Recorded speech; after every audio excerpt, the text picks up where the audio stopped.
de Dieu, quel sera le thème qui sera développé tout à l'heure? Eh bien, nous allons parler, n'est-ce pas, d'un thème. Ton puits représente ton travail. Nous allons parler d'un puits. De quoi? Qu'est-ce que c'est? Le puits naturel? Est-ce qu'il y a un puits surnaturel?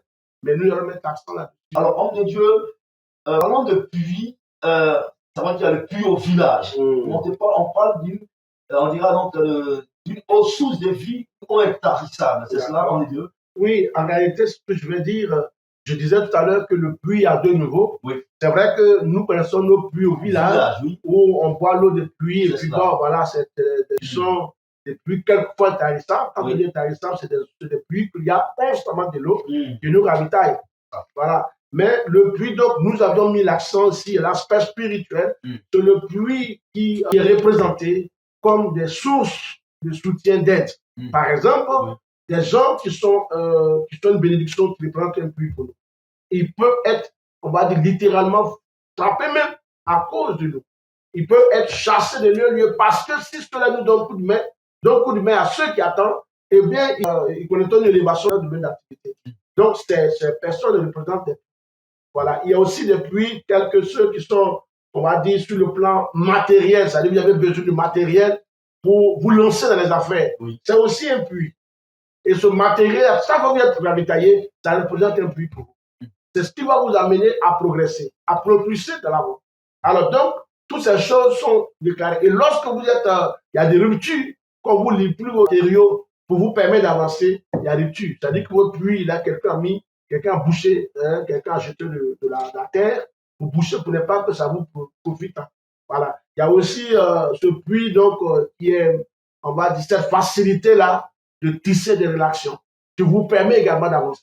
Lorsque vous n'avez plus la possibilité de tisser des relations avec les gens, ça veut dire que l'on a stoppé, l'on a bloqué. Les êtres que vous ne voyez pas ont travaillé pour vous enlever, c'est-à-dire vous marchez sur la terre et personne ne vous voit.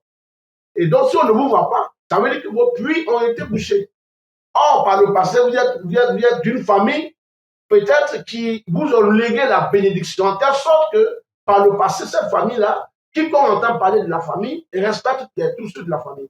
Mais normalement, c'est une transmission, c'est une parfaite connaissance, c'est un don que vous avez.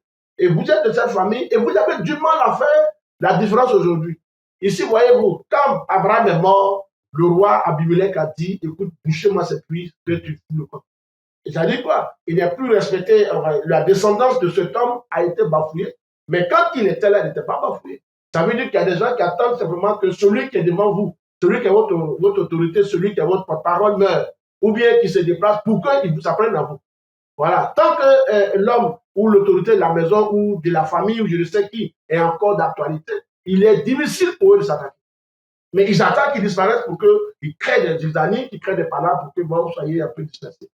D'accord. Bien, donc, tu as brevet donc, justement à cette eau vive, cette eau intarissable-là, et nous croyons que ta vie ne sera plus jamais la même. Alors, homme de Dieu, toujours cette comparaison avec le puits au village, on parle souvent d'entretien. Ça veut dire également que le puits spirituel est entretenu. Effectivement.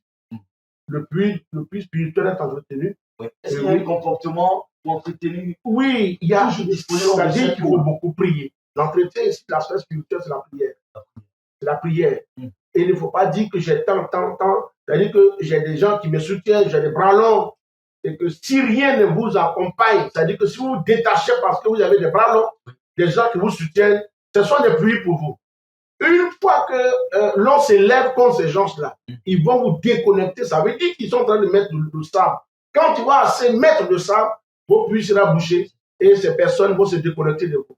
Et puis, bon, s'ils sont déconnectés, parce que vous dites que maintenant, je me porte bien, tout me réussit, eh bien, je n'ai plus besoin de quelqu'un. En temps, vos puits sont guettés par des gens. Ils savent que ce qui fait votre force là, c'est telle et telle personne. S'ils arrivent à créer des conditions, vous allez constater que ça va vous lâcher. Voilà, donc de façon naturelle ou surnaturelle, chacun a besoin. Si vous avez un puits, c'est d'entretenir, c'est de prier, c'est de garder le contact permanent.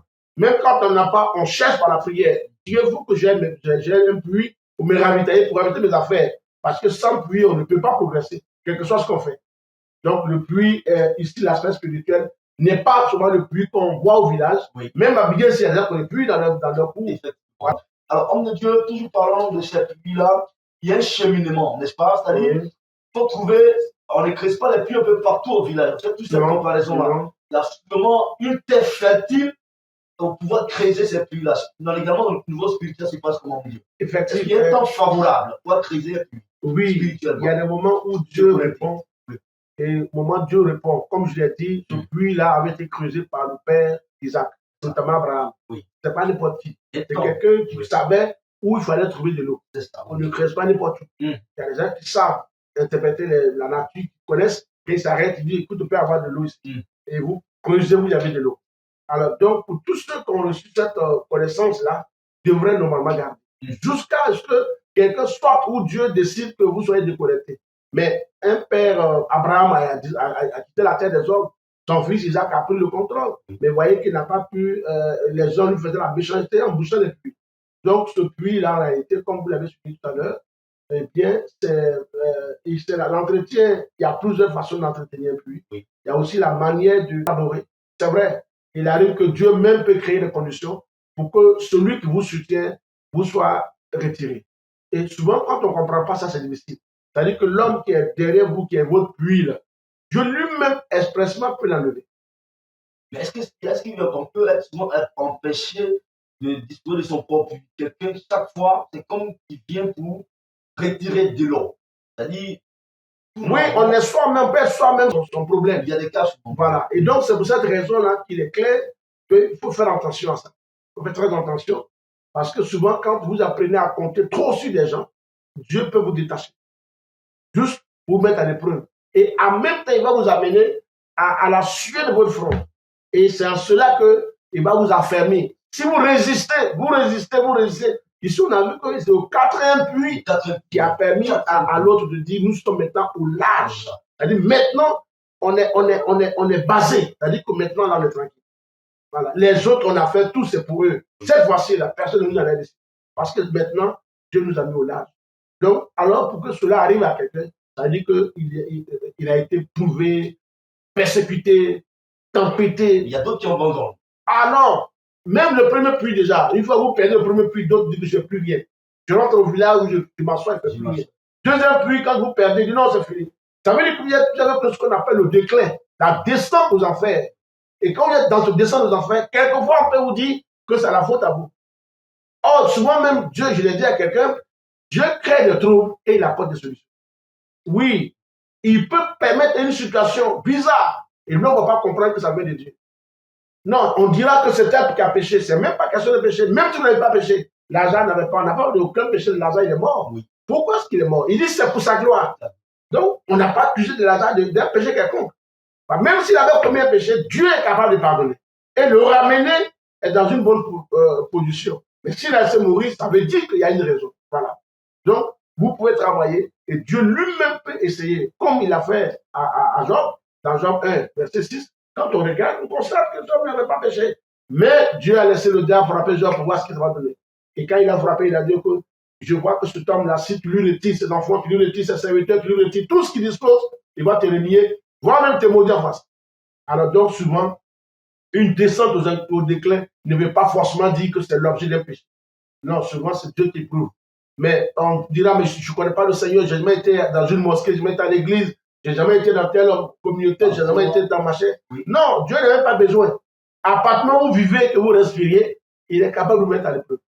Voilà. Alors c'est un peu comme le chrétien qui arrive pour la première fois à l'église, l'autre main soit 10 ans avant d'obtenir son miracle, à peine la personne arrive 2 mois après, il y a un déclenchement. C'est aussi une comparaison au niveau des puits. Oui, justement, c'est une grâce.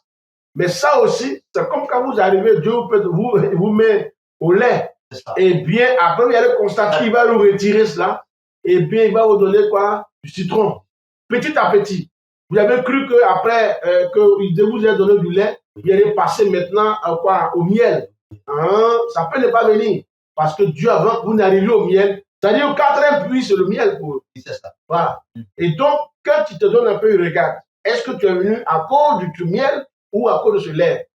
Il verra. Alors, c'est pourquoi, que tu sois chrétien, que tu sois, je ne sais de quelle religion tu appartiens, tu peux t'éprouver à tout instant et en tout moment. Il ne faut pas te réjouir de la perte de quelqu'un, parce qu'on ne sait jamais. Comme quelqu'un a dit, un chanteur a dit, que celui qui même quand traverse la rivière passe pour celui qui se noie, parce qu'on ne sait jamais comment ça se passe chez toi. Voilà. Peut-être l'autre qui traverse, il peut être sauvé. Mais toi, à ton temps, Lorsque tu as traversé, peut-être que tu n'auras personne pour t'aider. Donc, c'est pourquoi on ne se moque pas souvent de malheur des autres. Père, nous te disons merci pour tous ceux que nous ont reçus. Ce n'est pas nous, mais c'est toi qui nous as reçus. J'ai prié en fait que ta main soit sur leur vie et que luise ta lumière sur leur famille et tout ce qu'ils entreprennent, leurs activités. J'ai prié en fait que cette nuit demeure une belle nuit et que la journée de demain soit une belle journée. Merci pour tous ceux qui aspirent à apprendre, Seigneur, qui souhaitent que tu leur donnes la possibilité d'entrer en contact avec nous pour que nous puissions, n'est-ce pas, les accompagner. Merci également pour cette radio et ses responsables, que tu bénisses leurs familles respectives, sécurise leurs activités et donne davantage la connaissance, la sagesse et garde-leur afin que la longévité les accompagne et tout ce qu'ils entreprennent leur réussit au nom de Jésus-Christ. Amen. Amen.